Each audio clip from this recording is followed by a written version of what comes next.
What is going on, guys? Welcome back to the channel. I have something that I've been getting asked a lot about, and that is how do you change your power steering fluid. I have an 11 through 16 and I have an Superduty way out back, and I'm going to show you on both of them where you access to drain your power steering fluid so you can keep that fluid top notch too. Alright guys, check this out.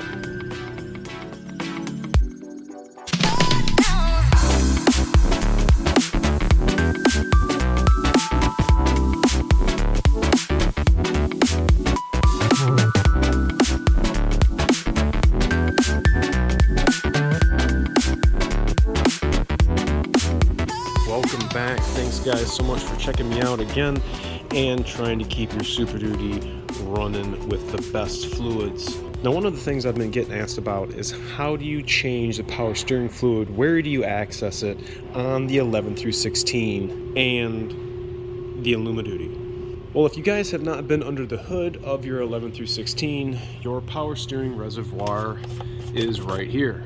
It's in the same spot on your Superduty. Now, there isn't a petcock or any accessible port that you're going to drain from underneath the hood.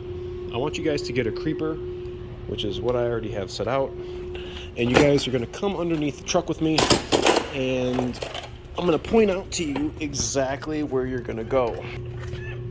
If you roll underneath the front of the truck, driver's side frame rail, you're going to see a rubber to steel line connection, and it's sitting in a little clip that retains it right to the frame. If you take this clamp off and separate these two lines, you can almost see the steel line right through there. That bulge right there is where the clamp is supposed to keep that rubber hose on. Let's see if we can break it loose. That rubber line is now loose on that steel line. If you need to drain it, this is going to drain everything in the reservoir.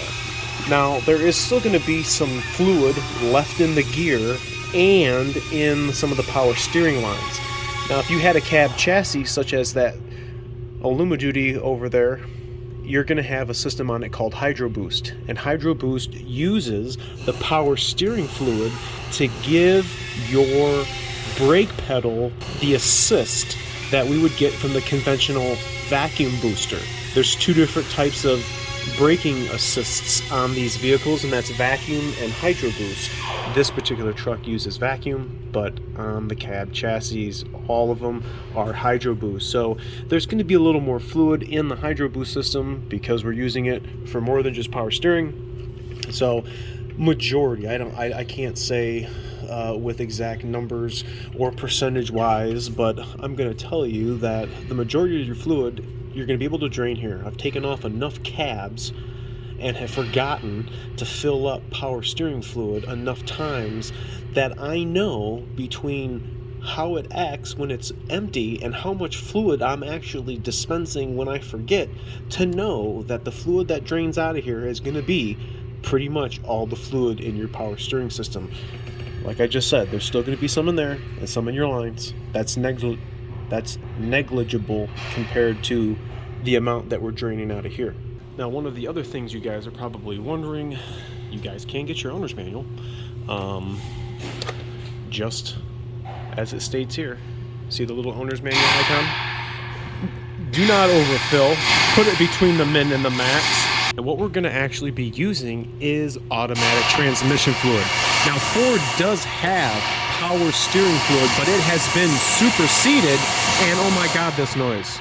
You guys can tell Paul in the comments to thank him very much for this loud noise. We're actually going to be using transmission fluid. You guys can use Mercon LV, or you can get the power steering fluid of your choice. If you're going to be using the Ford stuff, you can use the transmission fluid. Sometimes finding the Ford power steering fluid, because it's now been superseded, is sometimes hard to find, but there are still some places that have it. The Superduties are going to be pretty much the same thing. The amount of fluid, the kind of fluid that you're going to use, the whole scenario, we have a little more work to do. And this is going to require you guys to remove the fender liner from the driver's front wheel well. And that's going to allow you to get access to the power steering pump. that hose right there is the most bottom point on the Alumaduty that you can access at home to drain your power steering fluid. You can get a Forma funnel or a, I don't know, some sort of basin, I guess, underneath your truck and maybe some kitty litter, but that's pretty much the only spot that we have to drain our Alumaduty's power steering fluid. Now this situation is going to be a little different for us when we are removing the cabs. We're going to be taking more lines off because we're actually going to be removing that from the truck. So our way of doing it may not be always the way that you're going to be doing it at home, but I wanted to show you guys a quick way to access the power steering fluid on 11 through 16 and then over there on that Alumaduty. Let me know if you guys have ran into this on your trucks, if you guys have forgotten to change the power steering fluid, or if you guys are on top of it. I want to know. Let me know in the comment sections. Remember to like, comment, sub, share, and I'll catch you guys all next time. See you.